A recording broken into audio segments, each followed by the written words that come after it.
part we did the we study about the helping verb, and we have categorized the helping verb time wise according to the time, means present time and past time. There are 11 tense helping verb, primary helping verb, 11 primary helping verbs, and we have categorized those helping verb time wise, present time and past time. Two times were there. Okay, students are joining. Wait for a minute.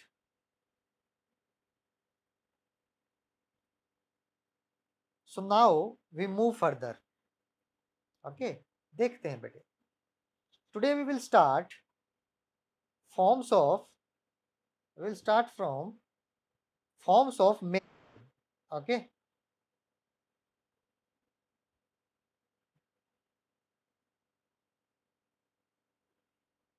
forms of main verb. Better mute yourself. Mute yourself.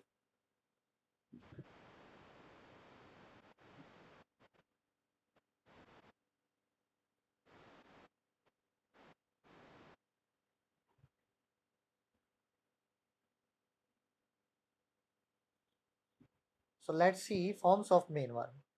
How many forms of main verb are there? Three forms of verb. Okay, mainly three you have studied, but let me write. First form of verb V1, or to make it singular, we add S or ES in it. Okay, these are the two forms of verb in present time. First, or if we want to make it singular, we will add S or ES. This singular concept of verb, I will tell you later. So for the time being, let's study form of verb.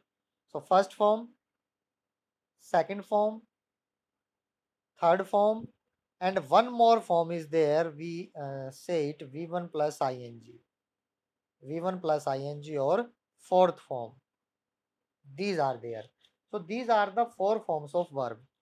Okay, you know about them. So in this, now we will study that which main verb is used after which helping verb. Means if you observe the sentence structure of a sentence, structure of the sentence,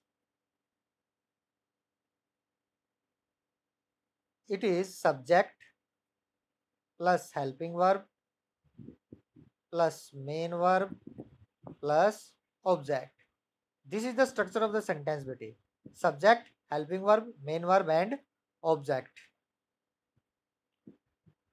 You already know about this. So this is the structure. देखो यहाँ पर दो चीजें आती हैं. One is helping verb, another one is main verb. So about helping verb we have already studied in part 1. Okay, there are total 11 helping verbs and we have also categorized them. Now in this video we are going to study about main verb. Okay, so there are four forms of main verb. I have written first, second, third and V1 plus ing. We call it V4 also. अब हमें ये देखना है, देखो sentence का structure होता है subject, helping verb और मेन वर्ब. अब हमें ये देखना है कि भाई कौन ये जो मेन वर्ब ये हमने लिखी हैं, जो फोर फॉर्म्स लिखी हैं वर्ब की, मेन वर्ब की, ये इन फोर फॉर्म्स को कब कब यूज करना है. यानी कि सेंटेंस में कब तो V1 यूज करूं मैं, कब V2 और कब V3 और कब V1 plus ing. This is the concept. ठीक है, समझ में आया what we are going to study in this video. Okay, so in this video we are going to study the use of main verb. कि कब main verb क्या होता है, मेन वर्ब हमारा एक्शन होता है. Main verb is the action. ठीक है ना, एक्शन क्या होता है, देखो there are lots of action that we do in our day to day life और दैट कीप्स ऑन हैपनिंग. ठीक है ना, जैसे हवा का चलना, खाना पीना, बोलना, पढ़ना, ये सारे एक्शन ही तो है, और जितने भी एक्शन है वो मेन वर्ब होती हैं. ठीक है ना, सिंपली. ठीक है, आना जाना, बैठना, सोचना, लिखना, कोई भी जो आप काम करते हो वो काम आपकी मेन वर्ब होती है. एक्शन यानी कि action is equal to main verb. और वो मेन वर्ब, उस मेन वर्ब की, उस एक्शन की मैंने फोर्थ फॉर्म बताई आपको. ठीक है, अब हमें ये देखना है कि ये जो फोर्थ फॉर्म है ये कब कब यूज होंगी. ठीक है, देखते हैं. चलो, first of all we talk about एक बार मैं क्या कर लेता हूँ, दोबारा से जो फर्स्ट पार्ट में मैंने आपको बताया था हेल्पिंग वर्ब का, जो कैटेगरी बताई थी मैंने आपको, जो कैटेगराइज किया था, उसको एक बार मैं दोबारा लिख लेता हूँ। इज, एम, आर, ये तो होगी बेटा प्रेजेंट में।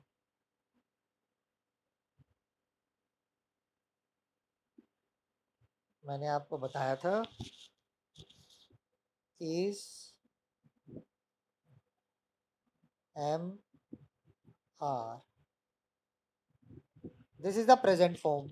Okay, and what is the past of is, am, are? Was, were.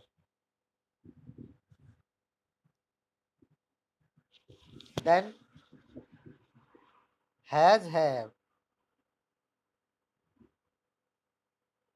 is the present, and what is the past of has, have? It's had. Do, does is present, and what is the past of do, does? It's did. ये बताया था, ठीक है। तो ये present है, ये इस साइड वाली हमारी, ठीक है, और ये इस साइड वाली हमारी पास्ट है, ये वाली पास्ट है। तो अब देखते हैं, ये हेल्पिंग वर्ब है, और अब हम क्या देखेंगे कि भाई कौन सी हेल्पिंग वर्ब के बाद हमारी कौन सी form of main verb use होगी, है ना।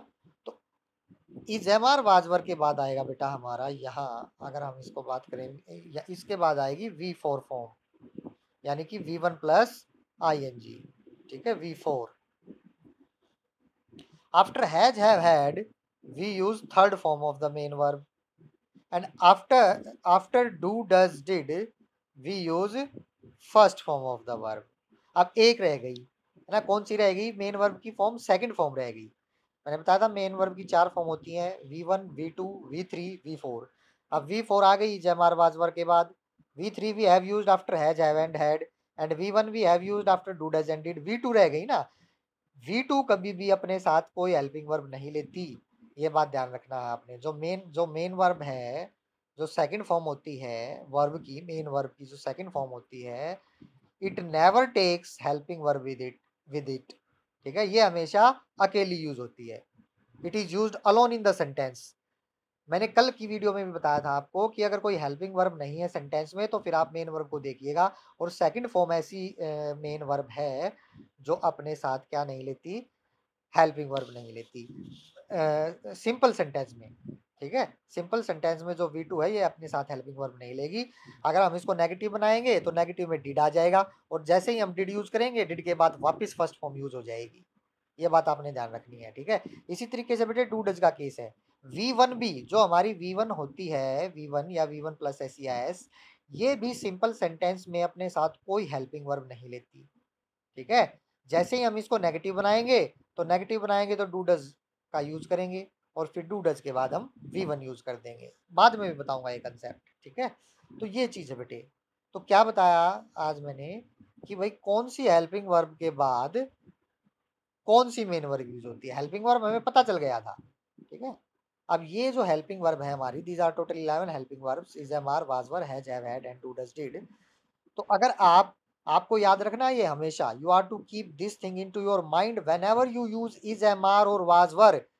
After that if you are using main verb, then it will come with ing, means it will always be V4, ठीक है ना। आफ्टर इज, एम, आर और was, were, I will use V1 plus ing. After has, have, had, I will always use third form of the verb, and after do, does, did, I will always use first form of the verb. इनके अलावा अगर मैं कोई सी और use करता हूँ, the sentence will be wrong, it means there is an error in the sentence, I have done it wrong. ये बात आपने ध्यान रखनी है। अब देखो, कल और आज की वीडियो में आपको दो बातें पता होनी चाहिए। If two things are clear in your mind, it means you are getting the things, ठीक है। केवल दो बातें, एक तो क्या, कि if I am writing a sentence and you are able to find out the time of the sentence, it means it is okay, you have understood the concept. अगर आप टाइम मैंने बता दिया था, to find out the time you have to look helping verb, ठीक है। अब time को फाइंड आउट करने के लिए आप हेल्पिंग वर्ब देखेंगे, हेल्पिंग वर्ब देख करके you can easily tell the time, and if we know the helping verb, so we must know the main verb. अगर हेल्पिंग वर्ब है, अब हमने ये देख लिया कि भाई कौन सी हेल्पिंग वर्ब यूज हुई है, तो उस हेल्पिंग वर्ब के बाद कौन सी मेन वर्ब यूज करनी है ये भी मैंने आपको बता दिया। ठीक है, देखेंगे। I am giving you an example, ध्यान से समझेंगे। देखो मैं एग्जाम्पल लिखता हूँ अब। ठीक है, ही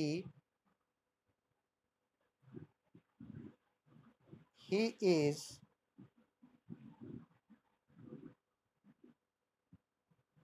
प्लेइंग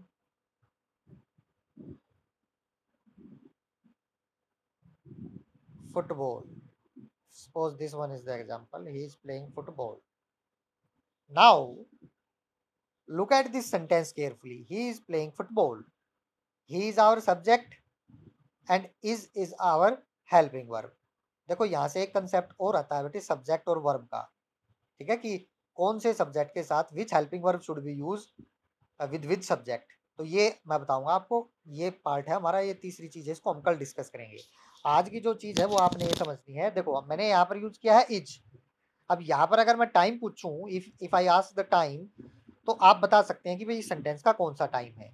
तो टाइम पता करने के लिए आप हेल्पिंग वर्ब की तरफ देखेंगे। अब आपने देखा हेल्पिंग वर्ब इज तो प्रेजेंट की है, it means I am talking about present time. अब देखें इजएमआर आया है, और मैंने अभी आपको अभी अभी बताया था कि इजएमआर के बाद कौन सी वर्ब यूज होगी, फोर्थ फॉर्म ऑफ वर्ब, यानी कि आईएनजी फॉर्म यूज होगी। तो देखें मैंने आईएनजी यूज कर रखी है। Yes, I have used ING, V1 plus ING after is, so it means sentence is okay. देखो बेटे, अगर if you understand the use of helping verb and main verb, it means your tense will be done, हो जाएंगे। आपको बस फिर तो उनका नेम नेम बताना रह जाएगा। ठीक है, अगर आपने हेल्पिंग वर्ब और मेन वर्ब के यूज को सीख लिया तो यही तो टेंस है। क्या टेंस की डेफिनेशन क्या बताई थी मैंने शुरुआत में? Tense is the form of verb, verb की ही फॉर्म होती है ये। So if you have understood these forms of verb, your tenses will be done, हो जाएंगे ऑटोमेटिकली, है ना। तो फिर तो नाम देना रह जाएगा। तो यहाँ से हमने देख लिया कि भाई जो V1 plus I N G है, ये इज एम आर के बाद यूज होती है, तो इट मीन्स ओके। ठीक है, आप आगे देखते हैं। I am giving you one more example. If I से Sita is Sita is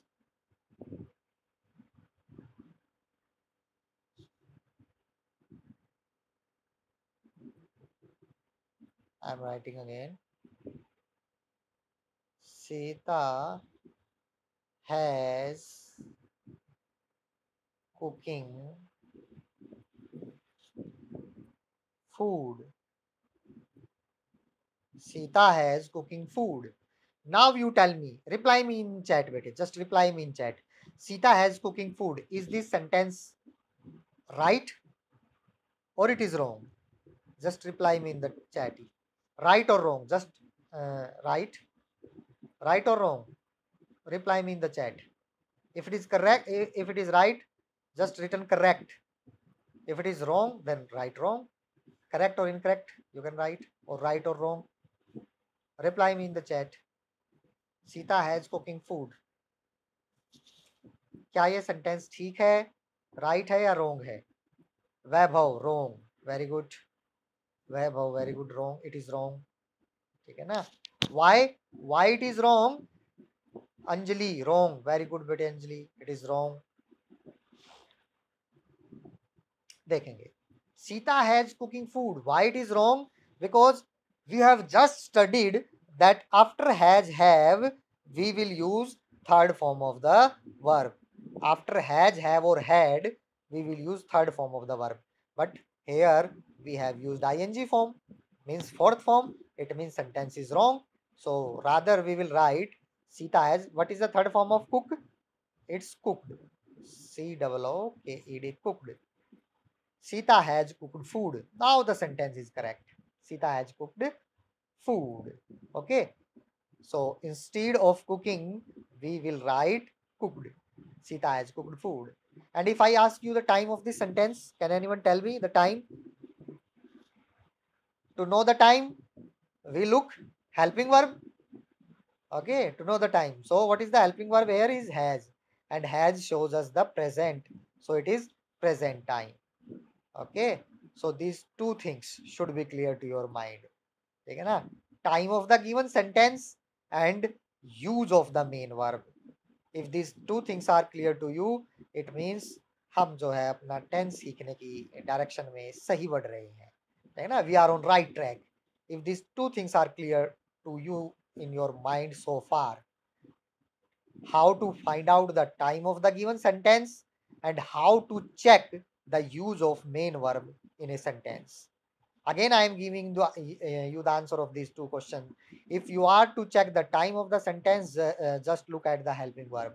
And if you are to check the use of main verb, then again look at the helping verb. Okay, I have already told you that which helping verb, which main verb, which form of main verb should be used, which helping verb, after which helping verb. ठीक है, तो ये बेटे मैंने आपको बता दिया है। For notes I will send this video in the group tomorrow. तो टुमारो आपने कल क्या करना है, इस वीडियो को दोबारा देखना है, जिन्हों जो लेट ज्वाइन हुए थे, ठीक है ना, जो स्टूडेंट्स लेट जिन्होंने ज्वाइन किया था, तो वो उसको जिनकी चीज़ें कोई स्किप हो गई है या नेटवर्क इशू के कारण आवाज़ अगर कोई डिस्कनेक्ट हो गई है, तो चीज़ें क्लियर हो जाएंगी। और कल वीडियो में से अपने ये नोट्स आपने बनाने हैं, ठीक है, कल मैं आपको ग्रुप में वीडियो भेज दूंगा। तो बेटे ये दो चीज़ अगर आपको क्लियर है तो कोई टेंशन लेने की जरूरत नहीं है, कोई हमने ज़्यादा काम नहीं करना है, थोड़ा थोड़ा करना है। आप ये देखेंगे कि टेंस तो साथ साथ हो गई, कभी जिंदगी में दोबारा करने की जरूरत नहीं पड़ेगी आपको, या बुक्स में से माथापच्ची करने की जरूरत नहीं पड़ेगी, ठीक है ना। When I will give you the practice sentence you will solve them easily, ठीक है ना। बस क्या है कि बेटे साथ साथ करते चलो, इन चीज़ों को देखते चलो। ओके, ठीक है। तो अब मैं यहाँ से आप लोगों को